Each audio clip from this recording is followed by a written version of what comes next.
नमस्कार दोस्तों, मैं अभिषेक सर स्टडी विथ विशाल तारा में आपका स्वागत करता हूं। आज मैं आपको मैथ पैडागॉजी का जो सीरीज चल रहा है, जो सीरीज नंबर छठवां क्लास है, यानी कौन सा क्लास है? छठवां क्लास है। यदि आपने हमारे 5 क्लास को नहीं देखा है तो आप प्लेलिस्ट में जाकर, सीटेड के प्लेलिस्ट में जाकर आप 5 क्लास को देख लीजिए। जो आपका ये video daily Monday to Saturday daily शाम 5 बजे चलता है, जो सीटेट और एमपीटेट, सीटेट हो या एमपीटेट हो या टीचिंग क्षेत्र का कोई भी एग्ज़ाम हो जिसमें मैथ पैडागॉजी पूछी जाती है, उसके लिए यह वीडियो बहुत ही हेल्पफुल होने वाली है। जो आपका मैथ पैडागॉजी का सेक्शन है, 15 नंबर का क्वेश्चन आता है। इससे आप क्या कर सकते हैं? 15 नंबर स्कोर कर सकते हैं। जो आज आपका जो चैप्टर नंबर 7 है, सममित रेखा और प्रतिचित्रण, आइए उसके बारे में चर्चा करते हैं। आइए अब अपने क्लास को हम शुरू करते हैं। जो आपका चैप्टर 7 है, जो सममित या समरूपता या सममित रेखाएं और प्रतिचित्रण क्या होती हैं उसके बारे में जानेंगे। सममित का मतलब इंग्लिश में क्या बोलते हैं? उसको सिमेट्री, सममित रेखा सिमेट्री लाइन, और प्रतिचित्रण को क्या बोलते हैं? मैपिंग बोलते हैं। क्या बोलते हैं? मैपिंग बोलते हैं। आइए शुरू करते हैं। सममित क्या होती है, यानी सिमेट्री क्या होती है? कहने का मतलब कि जब हमारे दिमाग में क्या होता है, कोई एक वस्तु सेम उसी वस्तु के जैसे दिखाई दे। जैसे कहने का मतलब क्या है?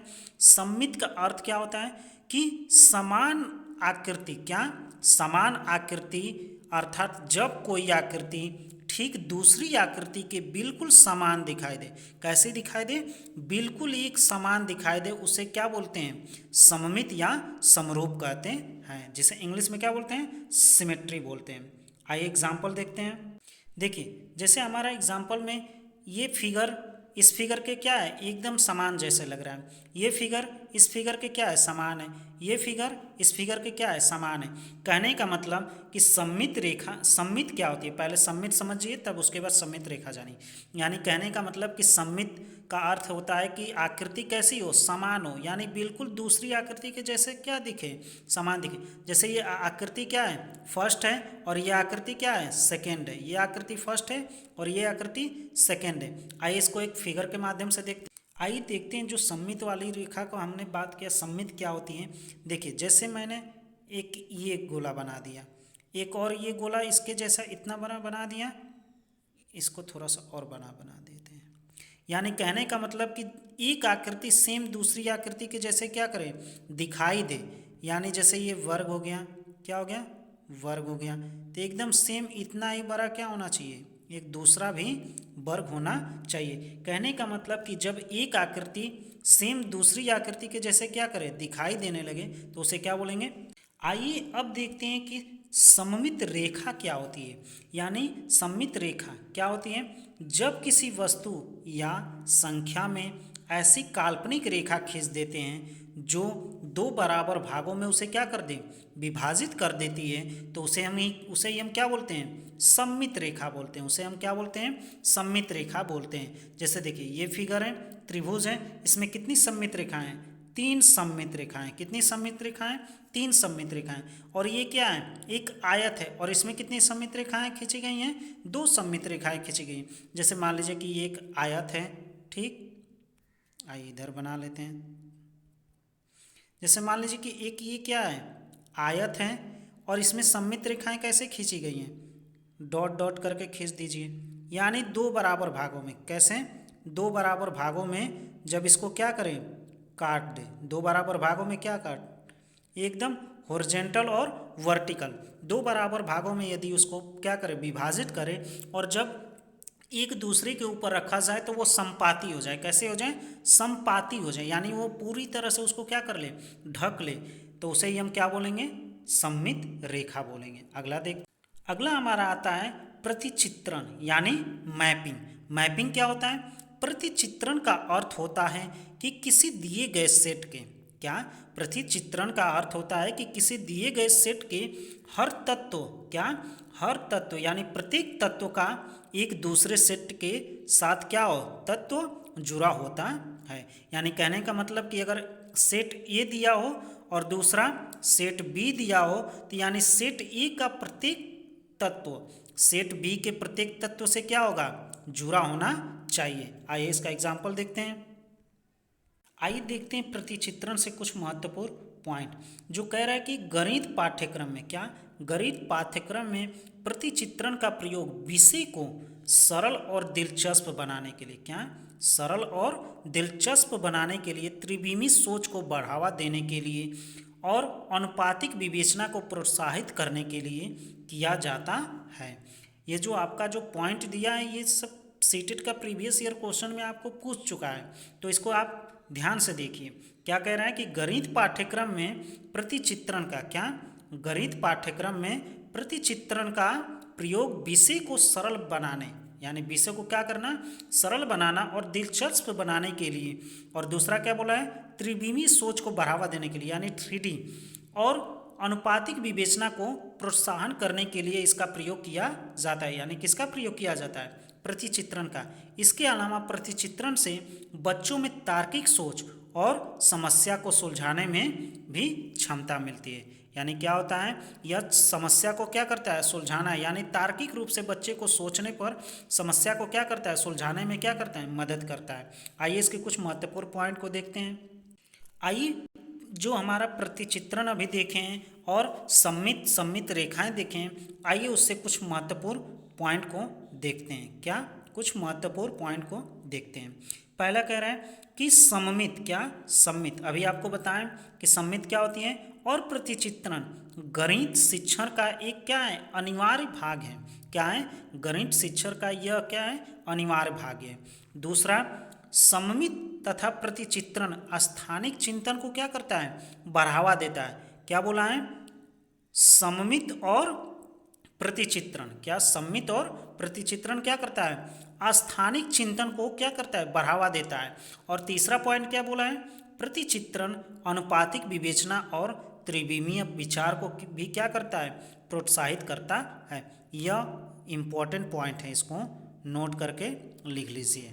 जो प्रतिचित्रण है अनुपातिक विवेचना और त्रिविमीय विचार को क्या करता है, प्रोत्साहित करता है। अगला देखते हैं जो हमारा क्या दिया है, गणितीय खेल और पहेलियाँ। बच्चों को क्या होता है, गणित में क्या करना चाहिए, खेल के माध्यम से उसको गणित पढ़ाना चाहिए और पहेलियाँ यानी पजल कराने चाहिए। आइए इसको देखते हैं कि गणित शिक्षण अधिगम में गणितीय खेल और पहेलियाँ का क्या महत्व है। आइए इसके बारे में जानते हैं। गणितीय खेल और पहेलियाँ गणित शिक्षण के लिए एक अच्छा तरीका है।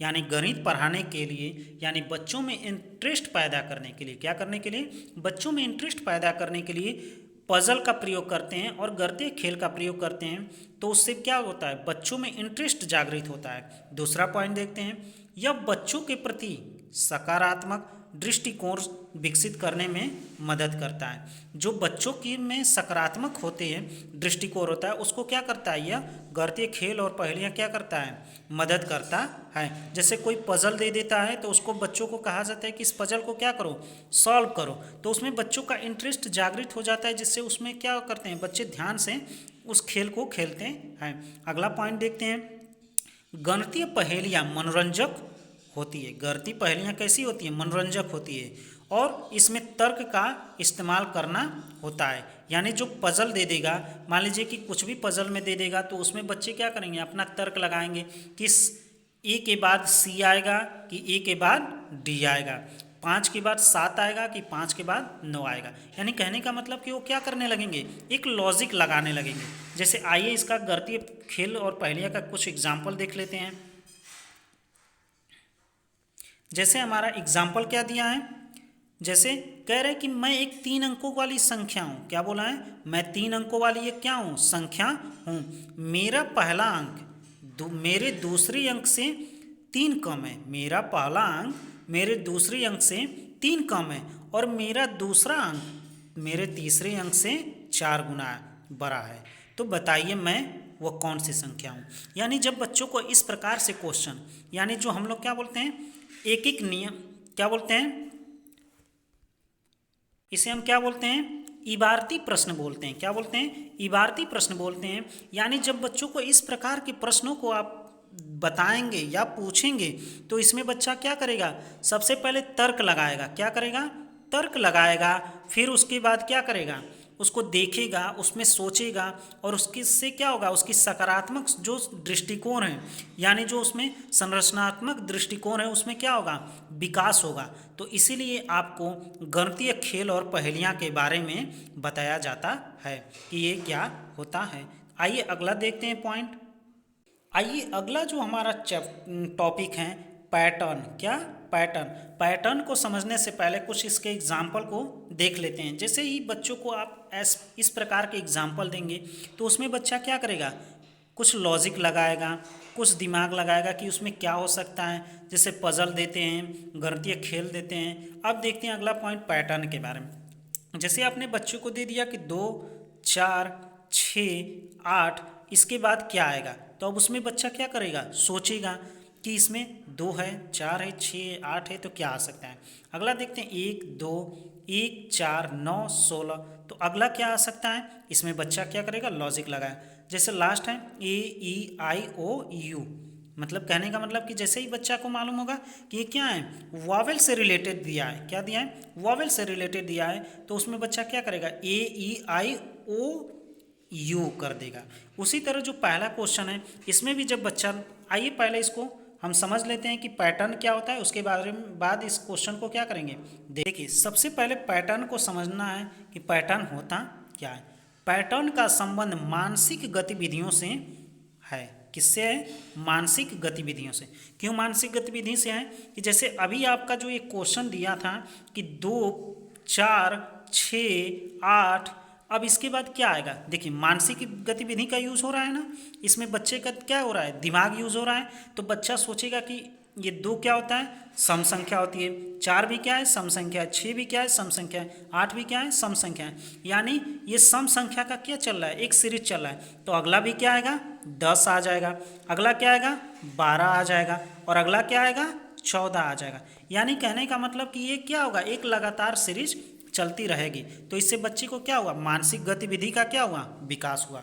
अगला देखते हैं, यह बच्चों में सृजनात्मक, क्या, बच्चों में सृजनात्मकता को क्या करता है, बढ़ावा देता है। यानी देखिए अब जैसे क्वेश्चन दे दिया कि 1, 4, 9, 16, अब इसके बाद क्या आएगा, बच्चे अब कंफ्यूज हो जाएंगे ना। तो ये सम संख्या दिया है, ना ही अब ये विषम संख्या दिया है, तो इसमें क्या लॉजिक लग सकता है। तो बच्चे एक बार देखेंगे कि 1 का स्क्वायर करेंगे तो 1 हो गया, 2 का स्क्वायर करेंगे तो 4 हो गया, 3 का स्क्वायर करेंगे तो 9 हो गया, तो उसी तरह 4 का स्क्वायर कर रहे हैं तो 16 हो गया। तो अगला जो होगा हमारा, अगला क्या आ जाएगा, अगला हमारा इसका मतलब 5 का स्क्वायर, अगला 6 का स्क्वायर, अगला 7 का स्क्वायर, यानी 5 का स्क्वायर 25 आ जाएगा, और 6 का स्क्वायर 36 आ जाएगा, और 7 का स्क्वायर 49 आ जाएगा। यानी इसमें क्या किया, बच्चों ने अपनी सृजनात्मकता को क्या किया, बढ़ावा दिया, लॉजिक लगाया। अगला पॉइंट देखते हैं जो हमारा दिया है, यह पैटर्न। पैटर्न क्या है, यानी जो पैटर्न है गणित की क्या है, ऋण है। क्या है, गणित का क्या है, ऋण कहा जाता है।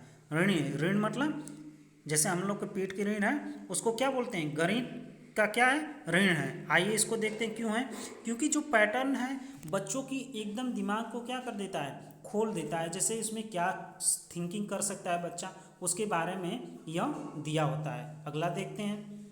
अगला बोला है हमारा कि संक्रियाओं, क्या, संक्रियाओं को समझने में बालक की क्या होती है, सहायता मिलती है। जैसे हमारी मूलभूत संरचनाएं क्या हैं, मूलभूत संक्रियाएं क्या हैं, जोड़, घटाना, गुणा और भाग। यानी जो बच्चा है, जो हमारा पैटर्न दिया रहेगा उसमें बच्चा क्या करेगा, लॉजिक लगाएगा।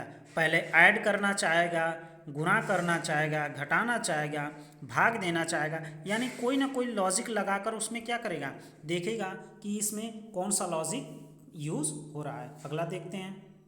अगला हमारा दिया है कि गणित की मूलभूत संरचना। क्या बोला है, गणित की मूलभूत संरचना। गणित की मूलभूत संरचनाएं कितनी होती हैं, समांतर गणित की 3 मूलभूत संरचनाएं होती हैं। पहला है बीजगणितीय संरचना। आइए इसको देख लेते हैं कि बीजगणितीय संरचना क्या है। इसके अंतर्गत हम योग, व्यकलन, गुणा और भाग सामान्यीकरण जैसी क्रियाओं को करते हैं। यानी बीजगणितीय संरचना में क्या करते हैं, योग करते हैं, घटाना करते हैं, गुणा करते हैं और भाग और सामान्यीकरण की प्रक्रिया क्या करते हैं। अगला हमारा जो दिया है, क्या दिया है, क्रमिक संरचना। क्या बोला है, क्रमिक संरचना। क्रमिक संरचना क्या होती है, इसके अंतर्गत हम छोटा से छोटा या से बड़ा या तुलनात्मक जैसी क्रियाओं को क्या करते हैं क्या करते हैं, तुलनात्मक जैसी क्रियाओं का क्या करते हैं, अध्ययन करते हैं। आइए इसको देखते हैं। जैसे हमको तुलना करना होगा कि कौन छोटा है, जैसे मान लीजिए कि एक ये वर्ग दिया हो और एक यह वर्ग दिया हो। बच्चों से आप पूछेंगे कि ये बड़ा है कि ये बड़ा है, तो बच्चे इसमें क्या बताएंगे कि जो देखेंगे कि जो बड़ा होगा उसको बारे में क्या करेंगे, बताएंगे कि ये जो है क्या इससे छोटा है और ये वाला जो है इससे बड़ा है। तो इसमें इसी को हम क्या बोलते हैं, क्रमिक संरचना बोलते हैं। क्या बोलते हैं, क्रमिक संरचना बोलते हैं। अगला जो हमारा है तल रूप संरचना। तल रूप संरचना क्या होती है, इसके अंतर्गत हम समीपता या निकटता जैसी क्रियाओं का अध्ययन करते हैं। यानी जो हमारी तीन मूलभूत संरचनाएं हैं कौन कौन सी हैं, बीजगणितीय संरचना, क्रमिक संरचना और तल रूप संरचना। आइए इसी से संबंधित प्रश्नों का कुछ सीरीज करते हैं कि इससे संबंधित कौन कौन से किस प्रकार से प्रश्न सीटेट में पूछे जाते हैं। आइए उसको देखते हैं। आइए जो हमारा पहला क्वेश्चन दिया है, क्या दिया है कि गणित के प्राथमिक पाठ्यक्रम में प्रतिचित्रण का परिचय देने का मुख्य प्रयोजन क्या है। अभी हम लोगों ने देखा था कि प्रतिचित्रण का क्या महत्व है गणितीय शिक्षा और अधिगम में। आइए ऑप्शन जो दिया है हम उसके बारे में देखते हैं। पहला ऑप्शन क्या दिया है, यह त्रिविमीय विचार की क्षमता को प्रोत्साहित करता है। अगला देखते हैं, यह अनुपातिक विवेचना को क्या करता है, प्रोत्साहित करता है। दूसरा देखते हैं, तीसरा देखते हैं, विषय को क्या करता है, रुचिकर और सरल बनाता है।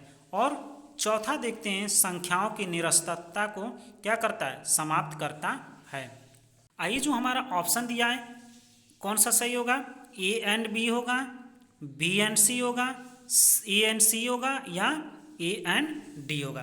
पहला ऑप्शन देखते हैं कि यह त्रिविमीय विचार की क्षमता को क्या करता है, प्रोत्साहित करता है। सही बात बोला है कि ये क्या करता है, त्रिविमीय विचार की क्षमता को क्या करता है, प्रोत्साहित करता है। दूसरा क्या बोला है, अनुपातिक विवेचना को क्या करता है, प्रोत्साहित करता है। यानी कौन सा सही हो जाएगा, ऑप्शन नंबर हमारा पहला सही हो जाएगा। क्या, यानी कहने का मतलब कौन सा सही होगा, ए एंड बी सही होगा। आइए इसके बारे में जानते हैं। इसके बारे में जो दिया है, क्या दिया है कि गणित के प्राथमिक पाठ्यक्रम में प्रतिचित्रण का परिचय देने का मुख्य प्रयोजन क्या है, मुख्य प्रयोजन क्या है, त्रिविमीय क्षमता यानी त्रिविमीय विचार की क्षमता को क्या करना, प्रोत्साहन देना तथा अनुपातिक विवेचना को प्रोत्साहन देना होता है। संबंधित क्षेत्रों में प्रतिचित्रण मैपिंग शब्द का प्रयोग फलन के समानार्थी शब्द जैसा होता है। अगला जो हमारा क्वेश्चन दिया है, आइए इस क्वेश्चन को देखते हैं। कह रहे क्वेश्चन की एक शिक्षक कक्षा 3 में निम्नलिखित कार्डों का वितरण करता है और बच्चों को समान आकृति का मिलान करने के लिए कहता है, तो इस खेल का उद्देश्य क्या है। क्या क्वेश्चन पूछा है कि आपको ये क्या दे दिया, एक आकृति दिया है और बच्चों से ये क्या कह रहा है कि इसको मिलान करिए, क्या करिए, मिलान कीजिए। तो इसमें टीचर जो है इस खेल का इसका क्या उद्देश्य कहे कराने का। आइए ऑप्शन देखते हैं। ऑप्शन हमारा दिया है, पहला ऑप्शन दिया है, यह विभिन्न अभिविन्यासों में समान आकृतियों की पहचान करने में बच्चों की मदद करना। दूसरा दिया है, आँख हाथ के समन्वय को बढ़ाना। तीसरा ऑप्शन दिया है, समानता और सर्वांग समता की अवधारणा को विकसित करना। चौथा ऑप्शन दिया है, कक्षा के वातावरण को व्यस्त और आनंददायक बनाना। आइए देखते हैं जो हमारा ये जो ऑप्शन दिया है, हमारा कहने का मतलब कि जो ऑप्शन दिया है इसमें क्या कर रहे हैं, बच्चा एक दूसरे से क्या करेगा, मिलान करेगा। क्या करेगा, बच्चा एक दूसरे से मिलान करेगा। जैसे इसको इससे मिला देगा, दूसरा इसको इससे मिला देगा, इसको इससे मिला देगा और इसको इससे मिला देगा। इससे क्या हो रहा है, बच्चों में यानी विभिन्न अभिविन्यासों में समान आकृति, विभिन्न अभिविन्यासों में समान आकृतियों की पहचान करने में क्या हो रही है, बच्चों को मदद मिल रही है। यानी कौन सा ऑप्शन सही हो जाएगा, पहला ऑप्शन सही हो जाएगा। अगला देखते हैं। अगला जो हमारा क्वेश्चन कह रहा है कि आकृतियों की इकाई में, आकृतियों की इकाई से अध्यापक विद्यार्थियों से आकृतियों के उपयोग की सहायता से किसी भी चित्र की रचना करने के लिए कहता है। क्या कर रहा है क्वेश्चन कि आकृति दिया है, क्या दिया है, आकृति दिया है कि इकाइयों से अध्यापक विद्यार्थियों से आकृतियों के उपयोग की सहायता से किसी भी चित्र की रचना करने के लिए कह रहा है। अध्यापक क्या कर रहा है, किसी चित्र को बनाने के लिए कह रहा है। तो इससे क्या कह रहा है, ऑप्शन दिया है कि इस क्रियाकलाप में निम्नलिखित में से कौन सा उद्देश्य प्राप्त किया जा सकता है।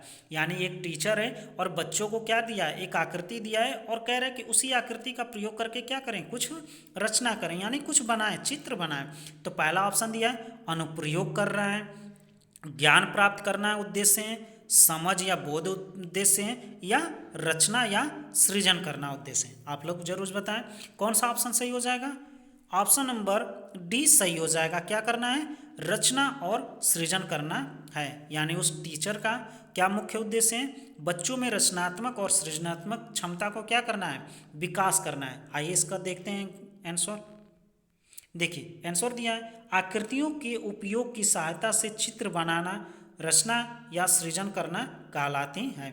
यानी आकृतियों का जब हम उपयोग की सहायता से क्या करते हैं, चित्र बनाते हैं, तो उसे ही हम क्या बोलते हैं, रचना या सृजन कहलाती है, सृजनात्मक या रचना कहलाती है। अगला क्वेश्चन देखते हैं। अगला हमारा क्वेश्चन दिया है कि कक्षा में गणितीय मनोरंजन, क्या कक्षा में गणितीय मनोरंजनात्मक क्रियाकलाप तथा चुनौतीपूर्ण ज्यामिति पहेलियाँ संबंधी क्रियाकलाप महत्वपूर्ण क्यों है। पहला दिया है कि क्या क्वेश्चन बोला है, फिर से एक बार देख लीजिए कि गणितीय मनोरंजनात्मक क्रियाकलाप तथा चुनौतीपूर्ण ज्यामिति पहेलियाँ संबंधी क्रियाकलाप महत्वपूर्ण क्यों है। अभी हम लोगों ने देखा ना कि पहेलियाँ, पैटर्न, ये सब क्यों महत्वपूर्ण है। ऑप्शन दिया है आपका, ऑप्शन दिया है पहला, वे गणित में कम सफल शिक्षार्थियों तथा मंद गति से सीखने वाले शिक्षार्थियों में रुचि उत्पन्न करने में सहायक होते हैं, जो कि क्या है, गलत दिया है। अगला क्वेश्चन देखते हैं, अगला ऑप्शन देखते हैं, वे विद्यार्थियों को उनकी गणित कक्षा की एकरूपता तथा दैनिक चर्या के कारण होने वाला ऊपर बाहर लाते हैं। ये भी क्या है, ऑप्शन आपका गलत दिया है। अगला देखते हैं, वे प्रतिभाशाली शिक्षार्थियों को उचित अवसर प्रदान करते हैं। ये भी क्या है आपका ऑप्शन गलत है। क्यों, क्योंकि सभी बच्चों को क्या करना है, साथ लेकर चला जाता है। क्या करना है, सभी बच्चों को क्या करना है, साथ लेकर चला जाता है। अगला ऑप्शन दिया है, वे प्रत्येक शिक्षार्थी की स्थानिक व विश्लेषणात्मक योग्यता के संवर्धन में क्या कर रहा है, सहायता कर रहा है। क्या कर रहा है, सहायता कर रहा है। स्थानीय व विश्लेषणात्मक योग्यता के संवर्धन में क्या कर रहा है, सहायक है। यानी आपका ऑप्शन नंबर कौन सा सही हो जाएगा, आपका ऑप्शन नंबर डी सही हो जाएगा। आपका ऑप्शन नंबर कौन सा सही हो जाएगा, डी सही हो जाएगा। अगला देखते हैं, आइए इसके बारे में देखते हैं क्या दिया है एक्सप्लेनेशन। जैसे दिया है, कक्षा में गणितीय मनोरंजनात्मक क्रियाकलाप तथा चुनौतीपूर्ण ज्यामिति पहेलियाँ संबंधी क्रियाकलाप महत्वपूर्ण है, क्योंकि वे प्रत्येक शिक्षार्थी की स्थानिक व विश्लेषणात्मक योग्यता के संवर्धन में सहायक है। और जो आप ये प्रश्नों का सीरीज देख रहे हैं, जो क्वेश्चन हम करा रहे हैं, यानी चैप्टर के बाद आपको जो क्वेश्चन हम प्रश्न दे रहे हैं, ये सब क्या है, सीटेट जो है उसमें प्रश्न क्या हो चुके हैं, ये सब प्रश्न प्रीवियस ईयर में आ चुके हैं। तो आप इसको देखना ना भूलें। क्यों, क्योंकि ये सब क्वेश्चन क्या हो सकते हैं, रिपीट भी हो सकते हैं। अगला देख रहे हैं, अगला क्वेश्चन है, आइए इसको देखते हैं। कह रहा है कि गणित में प्रतिचित्रण के लिए निम्नलिखित कथनों में कौन सा कथन सत्य नहीं है। आपसे क्या पूछा है, सत्य नहीं है। आइए ऑप्शन को देखते हैं। पहला ऑप्शन दिया है, प्रतिचित्रण स्थानिक चिंतन को बढ़ावा देता है। अभी आपको हम बताए थे कि प्रतिचित्रण क्या करता है, स्थानिक चिंतन को बढ़ावा देता है। यानी ये पॉजिटिव बोला है, लेकिन आपसे क्वेश्चन में क्या पूछा है, नेगेटिव पूछा है। आपसे क्वेश्चन में क्या पूछा है, नेगेटिव पूछा है, तो हमको नेगेटिव में आंसर देना है। दूसरा ऑप्शन दिया है प्रतिचित्रण अनुपातिक विवेचना को क्या करता है, प्रोत्साहित करता है। ये भी क्या है, पॉजिटिव दिया है, लेकिन हमको क्या चाहिए, नेगेटिव चाहिए। क्या चाहिए, नेगेटिव चाहिए। अगला ऑप्शन देखिए क्या दिया है, अगला ऑप्शन दिया है प्रतिचित्रण गणित पाठ्यक्रम का भाग नहीं है। यही आपका नेगेटिव होगा और यही आपका ऑप्शन क्या होगा, सही हो जाएगा। क्यों, क्योंकि आपसे नेगेटिव पूछा है और नेगेटिव आंसर भी दिया है। प्रतिचित्रण क्या है, गणित का एक, गणित पाठ्यक्रम का क्या एक अनिवार्य भाग है, लेकिन इसमें क्या बोला है कि अनिवार्य भाग नहीं है। तो आपका ऑप्शन कौन सा सही हो जाएगा, ऑप्शन नंबर सी सही हो जाएगा। अगला देख लेते हैं जो ऑप्शन नंबर डी दिया है, प्रतिचित्रण गणित में गणित के कई विषयों का समाकलन किया जा सकता है, यानी सही बात दिया है। ये भी सही है, ये भी सही है, लेकिन आपको नेगेटिव आंसर देना था, इसीलिए आपका कौन सा आंसर सही हो जाएगा, ऑप्शन नंबर सी सही हो जाएगा। अगला इसके बारे में देखते हैं क्या बोला है कि गणित प्रतिचित्रण, यानी गणित में प्रतिचित्रण गणित पाठ्यक्रम का भाग है। प्रतिचित्रण में तथ्य और अधिक स्पष्ट हो जाते हैं, इसी के बारे में अभी आपको हम बताएं। अगला क्वेश्चन देखते हैं। अगला क्वेश्चन जो हमारा दिया है आकृतियों, क्या अगला क्वेश्चन दिया है आकृतियों के निम्नलिखित पहलुओं में से किसका प्राथमिक स्तर से कोई संबंध नहीं है।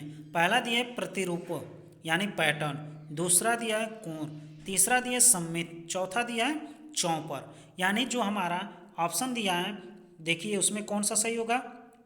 देखिए जो आपका ऑप्शन दिया है उसमें क्या दिया है, प्रतिरूप तो होता है, क्या होता है, प्रतिरूप तो होता है, सममित भी होता है, चौपर भी होता है, लेकिन आपका कोण नहीं होता है। तो कौन सा ऑप्शन सही हो जाएगा आपका, कोण। कौन सा सही हो जाएगा, कोण हो जाएगा। यानी आकृतियों को क्या है, आकृतियों को निम्नलिखित पहलुओं में से किसका प्राथमिक स्तर में कोई संबंध नहीं है, तो किसका है, कोण का संबंध नहीं है। आपको कन्फ्यूजन हो रहा होगा कि जो ये चौपर है, क्या है, चौपर, ये क्या होता है, जिसको इंग्लिश में क्या बोलते हैं, टेसलेशन बोलते हैं। क्या बोलते हैं इंग्लिश में, टेसलेशन बोलते हैं। टेसलेशन क्या होता है, जब किसी आकृति को क्या किया जाता है, बार बार दोहराया जाता है। जब किसी आकृति को क्या किया जाता है, बार बार दोहराया जाता है, तो और बिना किसी गैप के, क्या कर रहे हैं, जब किसी आकृति को बार बार दोहराया जाए और बिना किसी गैप के ओवरलैप के प्लेन कवर में किया जाता है, तो उसे ही हम क्या बोलते हैं, चॉपर